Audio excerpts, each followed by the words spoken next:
আল্লাহ তিনটা পোশাক দিছে বান্দাকে, আদম সন্তানকে। একটা হলো লজ্জাস্থান ঢাকার কমনলি, যেটা প্রতিদিন পড়ি। দ্বিতীয়ত হলো সাজের পোশাক। আজকে আপনারা কই সাজলেন? আপনি তো আজকে সাজার কথা। আপনি বিয়ে বাড়িতে, সুন্নতে, খাতনাতে, ডান্সিং, কুম্পুতে তো সাজার কথা না। আপনার সাজার কথা আজকে, আপনার সাজার কথা জুম্মায়। আপনি কি করেছেন? আপনি লোকাল মানুষ, একজন আরেকজনের সাথে দেখা করব, এই পোশাক পরে লোকালি আপনি দেখা করা যায়। আপনি বিয়ে বাড়িতে ভিআইপি পোশাক পরে যান, কিন্তু যিনি আপনার স্রষ্টা সুন্দর করে মন মতো করে বানাইলো, সেই মালিকের দরবারে হাজিরা দিতে আসছেন, দেখা করতে আসছেন, আপনার পোশাকের কন্ডিশনে তো ল কেন?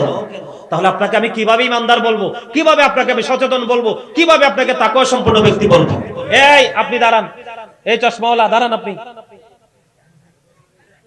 এই হাসবেন না প্লিজ, এটা হাসি না, এটা শিক্ষা, প্র্যাকটিক্যাল। ওনাকে তাকান তো।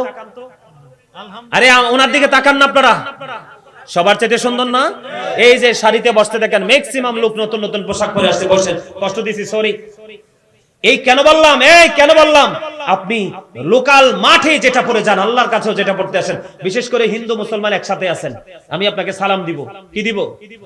আপনার পোশাক আর হিন্দুর পোশাকের মধ্যে কোনো পার্থক্য নাই। আপনার চুল কাটার স্টাইল আর আরেকজন বিধর্মীর স্টাইলের দিকে কোনো পার্থক্য নাই। একজন বিধর্মীর প্যান্ট পরার স্টাইল, একজন মুসলমানের প্যান্ট পরার স্টাইল একই রকম, কিন্তু আমি আপনাকে সালাম দিব। এখন আমি আপনাকে সালামটা কিভাবে দিব?